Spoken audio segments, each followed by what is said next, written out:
La guerre idéologique en France, où en est-on? Est-ce que ça a atteint son acmé ou on est encore au début? On en parle tout de suite. Sud Radio, Berkoff dans tous ses états. Le face-à-face. Et on en parle avec l'invité d'André Berkoff. On accueille tout de suite sur Sud Radio François-Bernard Huyghe, essayiste et auteur de ce livre, L'art de la guerre idéologique. C'est publié aux éditions du Cerf. Alors, François-Bernard Huyghe, on va parler d'actualité. Bonjour. Quand, effectivement, des étudiants se réunissent pour parler et qu'ils sont attaqués par des antifas, comme ils se nomment, quand on voit en Angleterre que des étudiants véganes ou des jeunes véganes refusent absolument de s'asseoir ou d'être dans une salle où trône un tableau du XVIIe siècle, je rappelle, fin XVIIe siècle, qui est un tableau de chasse, comme il y en avait des centaines à l'époque un peu partout en Europe. Qu'est-ce que ça traduit? Alors, ça traduit ce que vous avez très bien dénoncé, un mépris de la liberté. Mais au-delà de ça, il y a quelque chose qui est intéressant. Il y a un retour de la censure. Elle vient plutôt, pas de milieux conservateurs, mais de milieux qui se disent progressistes, que j'appellerais plutôt la post-gauche.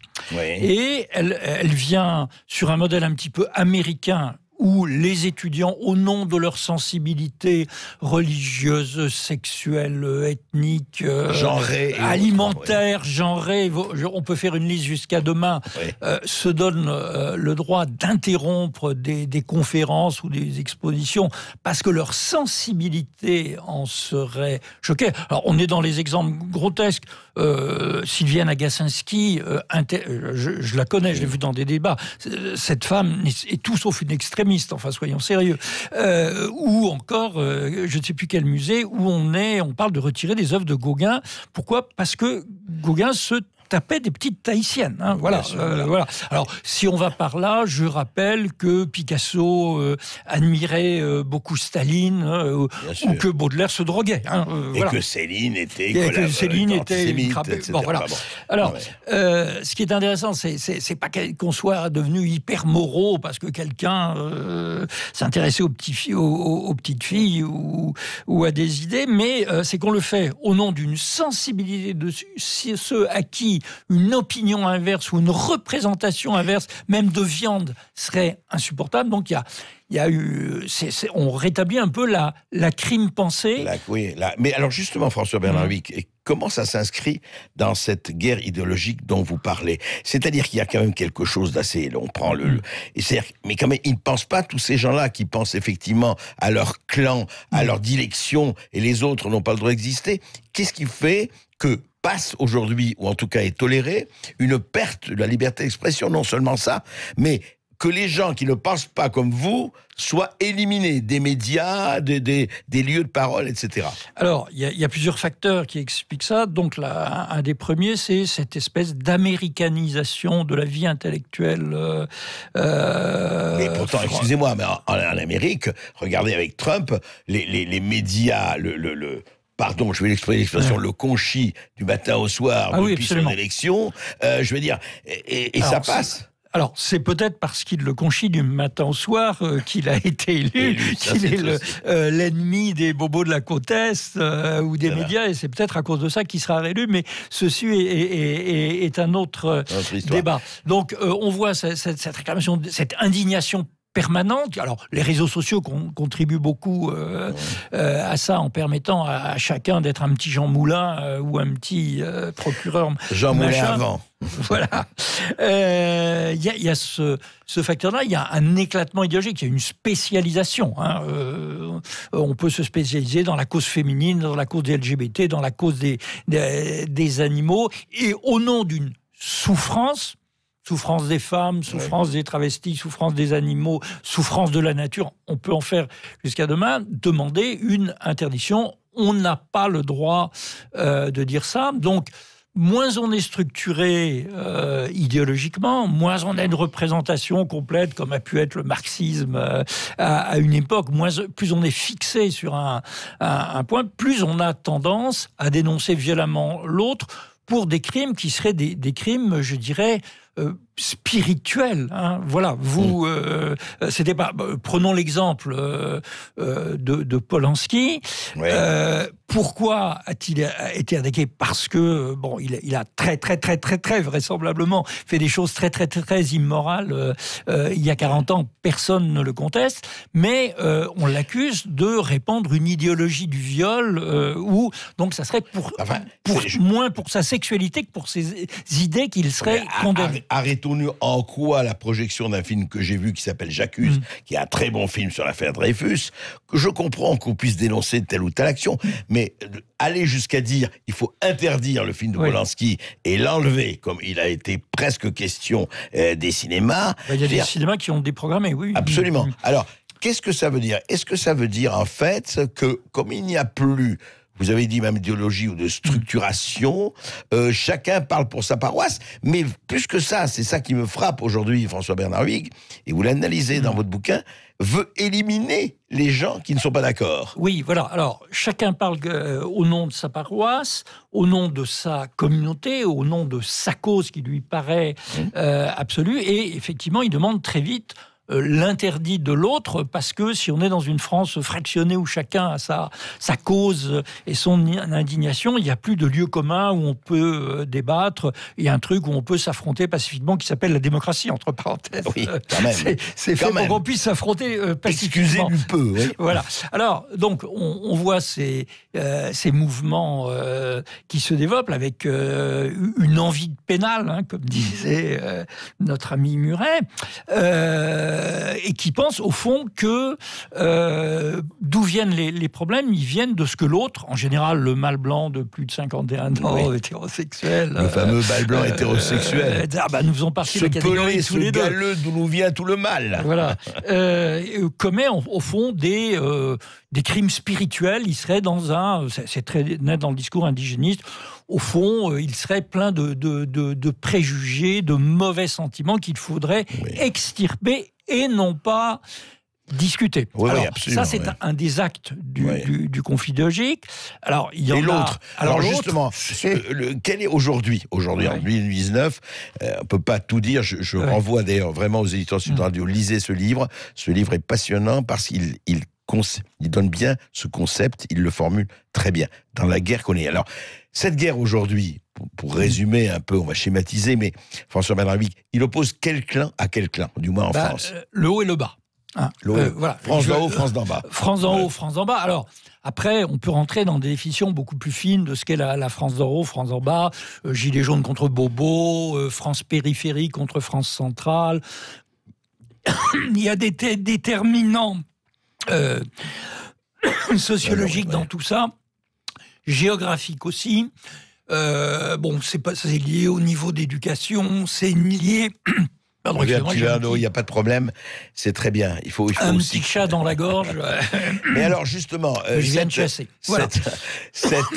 Cette opposition, vous savez, vous parlez dans votre livre, on en a parlé beaucoup, la sécession des élites d'un côté, qui se renferment dans leur quant à soi, les populations, et puis vous dites vous-même, en fait, gauche et droite, ce n'est plus du tout. Enfin, si c'est pas fini, en tout cas, ça n'a plus le même sens. Ça ne sera jamais fini, ne serait-ce que comme mythe ou comme sentiment identitaire, et parce que nous appartenons tous à une famille de gauche, famille de droite. Ça fait partie d'une identité de se référer magiquement à gauche et à droite, même si, très honnêtement, dans les pratiques ça politiques, ne veut plus dire quelque chose. La différence entre la politique de Sarkozy et celle de Hollande, c'était 3% d'impôt de plus ou 3% d'investissement de plus là. Même celle de Mitterrand et Giscard, je dirais. Là n'est pas la question. Alors on a une opposition au bas. Bon, vous allez me dire, Karl Marx l'avait dit, mais c'est plus la vieille lutte des classes entre possesseurs des moyens de production et ceux qui n'ont que leur force de travail. Il est devenu beaucoup plus culturel, touche à des éléments. Alors il y a eu plein de bons livres qui sont sortis, celui de Fourquet, Sainte-Marie. Enfin, il y a des très très bonnes analyses sociologiques. Mais alors justement aujourd'hui, François-Bernard Huyghe, la France d'en bas, la France d'en haut, c'est un véritable affrontement. Alors, c'est un affrontement. On va prendre le cas le plus évident, qui est celui des Gilets jaunes.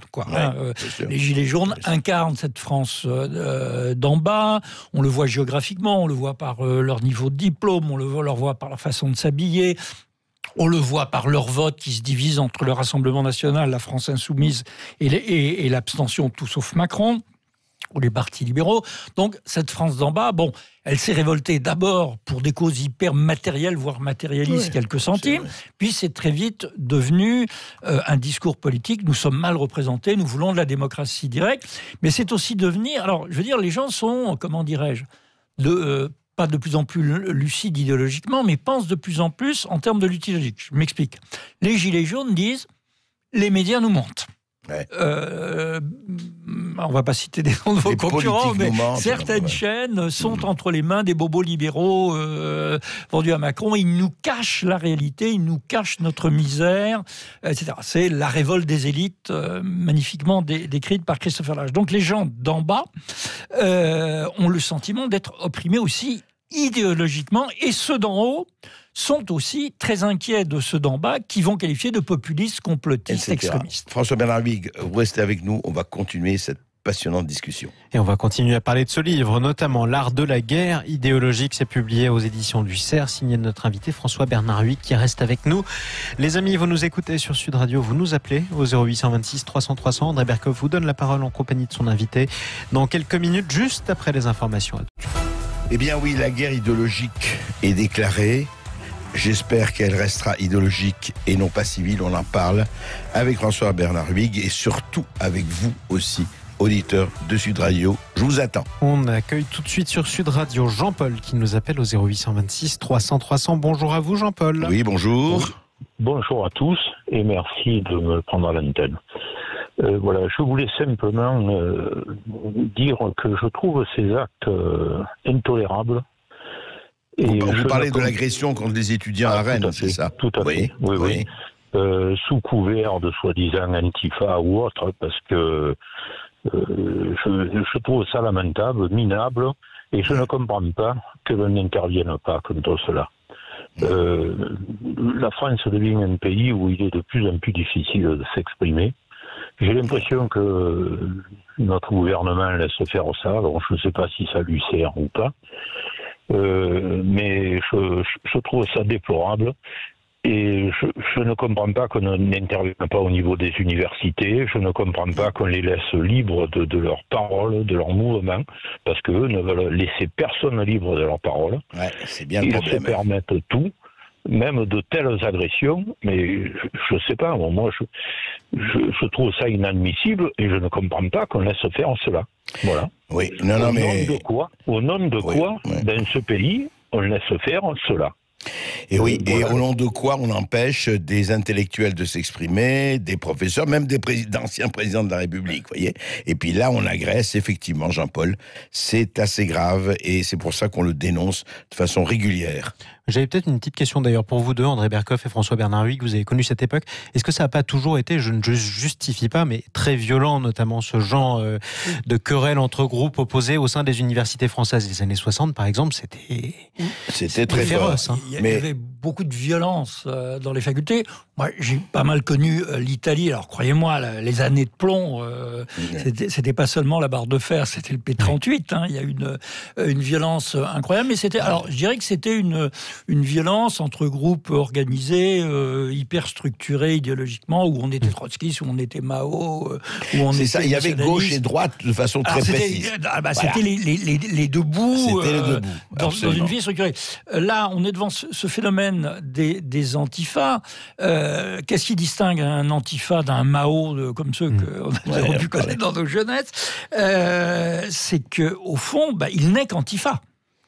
Son unique fonction est pas d'idéologie une fonction structurée de censure. Il ne décrit pas son état idéal qu'on pourrait comparer à celui du trotskiste ou de Mao ou de Pol Pot, par exemple. Heureusement, d'ailleurs. C'était les exemples qu'il y avait cours. Et alors, est-ce que cette violence c'est illégal? Enfin, la police devrait intervenir. Bon, ça, personne ne doute de ça. Est-ce qu'elle est tolérée? On a beaucoup dit au moment des interventions des Black Blocs. Alors, bon, il faut un Black Bloc, c'est pas exactement la même chose qu'un antifa. Encore qu'il y ait beaucoup de points communs. En tout cas, il y a un retour d'une violence qui se dit d'extrême gauche, qui n'est plus structuré. Ces gens-là ne font pas des meetings, n'ont pas une carte, n'ont pas un programme, ils n'ont même pas de journal. En tout ni cas pour les peut-être de Black Blocs. lecture, enfin je sais pas. Voilà, qui revient et qui évidemment joue un grand rôle, qui a par exemple complètement pourri le mouvement des Gilets jaunes avec des violences. Bon, j'ai assisté aux violences sur les Champs-Élysées, je n'ai aucun doute sur qui les a commises, quoi. En tout cas, on remercie Jean-Paul de nous avoir appelé. Au 0826 300 300, on trouve Jérôme qui veut parler de la réforme des retraites. Oui, bonjour Jérôme. Bonjour M. Lacoff, bonjour M. Ruig. Grand respect au professeur Alain Gaudry pour sa déclaration, pour son courage, pour Ouais. la cité. Moi, je suis un modeste conducteur routier, Oui. 39 ans de route, ok, Ouais. 39 ans de route, et depuis 5 ans, je roule sans permis de conduire. Du moins, mon permis est sur moi, un permis annulé. Ah bon? Depuis 5 ans, Ouais. je roule avec ce permis annulé, je roule avec 3 relax de 3 tribunaux différents qui me disent que j'ai raison d'insister dans ma démarche. Ouais. Mon permis annulé, je demande à plus de 80 courriers à tous les organismes de l'État, au ministre Castaner, à Nunez, au président de la République, à Madame Macron et tout. Personne ne répond. J'ai le soutien de la députée LREM qui me soutient, qui fait des courriers et tout, qui interpelle ces gens. Rien. Mais Jérôme, Voilà. dis-moi une question. Est-ce que vous ne risquez pas gros en conduisant quand même? Enfin, je dis ça pour vous. Risque Avec très un gros. permis annulé, vous risquez quand même très Évidemment, gros. M. Dacoff, je risque tout. Mais je risque tout, d'accord, mais avec la complicité de l'autorité de l'État. Et puis tout vous, mafia, on va et puis l'engager. vous avez C'est besoin de un vivre, c'est ça, c'est votre métier en Bien plus. sûr, M. Dacoff. Ouais. C'est Et, tout mais pour alors la attendez, vie. juste un mot. Comment ça se fait que vous avez fait des démarches partout? Vous dites que votre député vous soutient. Pourquoi on ne vous le réaccorde pas alors ce permis? Pourquoi on ne l'actualise pas? Qu'est-ce qui se passe? Député Pourquoi? LREM. Oui, non, mais pourquoi justement, mais pourquoi on ne vous donne pas le permis? Pourquoi? Pourquoi? Je ne sais pas pourquoi. Pourquoi M. Castaner ne me répond pas? Je l'interroge par Twitter et tout. Il ne me répond pas. Écoutez, je vais vous dire une chose, Jérôme. Il écoute Sud Radio, Laurent Nunez aussi. Donc, ça m'étonnerait qu'il ne vous réponde pas. En tout cas, on fera en sorte qu'il vous réponde. Merci à vous, Jérôme. Rappelez-vous quand même à la loi. On est obligé de vous faire ce rappel aussi sur Sud Radio. Et faites attention à vous et aux autres quand vous conduisez, si vous en avez le droit. 0826 300 300. On retrouve Béranger qui veut. Non, je m'attends. Allô, Bonjour oui. à vous, Béranger. Vous êtes sur Sud Radio. Béranger. Béranger, est-ce que vous êtes sur Sud Radio? Ouais, bonjour Monsieur Bercoff, bonjour à toute l'équipe. Bonjour. Bonjour au monsieur qui travaille avec vous, là, qui passe la parole, parce que je trouve qu'il est vraiment excellent. Ouais. Il roule des yeux, je le trouve C'est super. gentil, ça Oui, change. il adore rouler des yeux, c'est son plaisir principal. Il fait que ça Ouais, rouler, Il est d'ailleurs. très sympathique. C'est un conducteur oculaire, oui. Dites-moi. Ouais. Bon, non, un petit peu en réaction par rapport aux nouvelles guerres idéologiques, en fait, tout ça, moi, je trouve que c'est assez normal parce qu'il y a une espèce de recomposition politique là ces derniers temps. Parce que voilà, on sait qu'on a vu tout ce que les gouvernements ont mené comme politique, la gauche, la droite, il y a pas énormément de différence en fait. Ouais. Certains vont vous dire oui, mais il y a toujours la gauche, oui, mais il y a toujours la droite. En réalité, non. On a des politiques plutôt libérales dans l'ensemble. On fait un petit peu plus de social quand on est à gauche. Et encore, le CICE, par exemple, avec Macron et Hollande, c'était la gauche. Hein. Bon, c'était pas vraiment du social, c'était plutôt du libéral. Donc, il y a une recomposition politique. Et pour moi, les luttes idéologiques, elles s'inscrivent totalement dans ce cadre-là, quoi. Donc, il faut pas être surpris. Et après, une chose aussi, parce que j'entendais, vous preniez comme exemple tout à l'heure là, des intolérants, des antifas ou des véganes qui veulent supprimer des peintures et tout, et qui représentent des scènes de chasse. Ouais. En fait, tout ça, c'est des espèces de contradictions qu'on a tous en nous, quoi. C'est-à-dire que moi, par exemple, je mange pas trop de viande, ça me dérange pas d'en manger, mais je vois des mecs qui bouffent de la viande tous les jours, sans réfléchir, qui achètent un supermarché en barquette de la merde, pleine de sel, pleine de merde. Je me dis, c'est pas possible. On peut pas faire ça, en fait. Donc, il y a une espèce d'équilibre, il y a une sorte d'équilibre qui est en recherche en chacun de nous, et toutes ces contradictions-là, en fait, on les a en nous, quoi. Donc, C'est vrai, normal Béranger, mais juste un mot. La différence, quand même, entre vous et d'autres, peut-être, c'est que vous voyez ces gens manger dans les barquettes et vous estimez que c'est la merde, et ça peut l'être tout à fait, mais vous n'allez pas les buter ou les frapper parce qu'ils mangent ça. Vous leur dire, tant pis pour eux, ils mangent ça, ou vous allez avoir l'envie de leur dire, ah non, ça doit être interdit, ces barquettes. Ouais. Vous. Bien sûr. Ouais, Ouais. pour moi, ça devrait être interdit, puisque. Mais ça, après, ça, c'est plutôt le rôle des pouvoirs publics.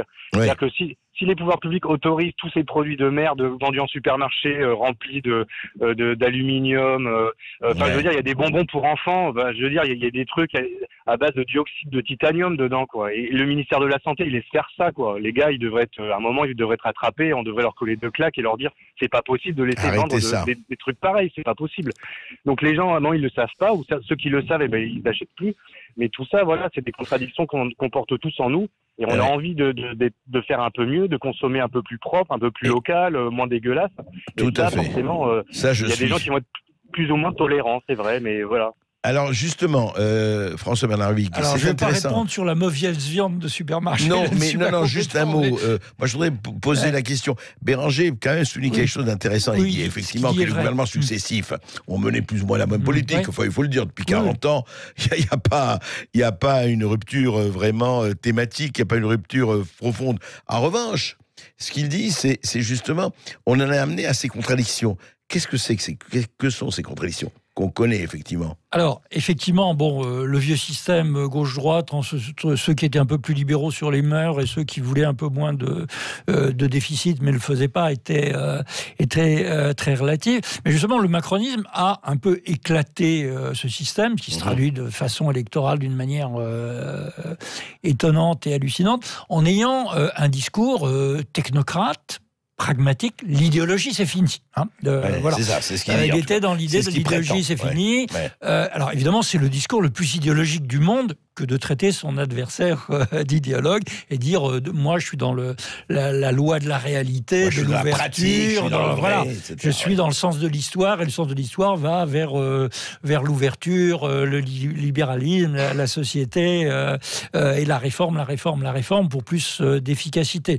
En plus, ce n'est pas vrai, il suffit de regarder une carte électorale de l'Europe ou d'ailleurs pour voir que la thématique de l'identité, du refus de l'illibéralisme, etc., revient. Ce qui fait que, d'une certaine façon, appelons ça le macronisme, composé avec des restes de la droite et de la gauche, dont on allait faire quelque chose de super pratique qui marcherait bien, est devenu d'une certaine façon le parti de la peur. Peur des gilets jaunes, peur des extrémistes, peur de la France d'en bas, peur de l'illibéralisme, etc. Et c'est ça le grand changement par rapport à l'époque. On savait que ceux qui étaient un peu plus sociodémocrates ou ceux qui étaient un peu plus conservateurs allaient alterner gentiment. Merci en tout cas François Bernard Huyck. Merci André Berkoff. On se retrouve demain à midi dans tous vos états sur Sud Radio en direct. Belle journée à vous. François Bernard Huyck, je rappelle la référence de votre ouvrage sur Sud Radio. Ça s'appelle La guerre idéologique. C'est publié. L'art de la guerre idéologique. L'art de la guerre idéologique, pardonnez-moi.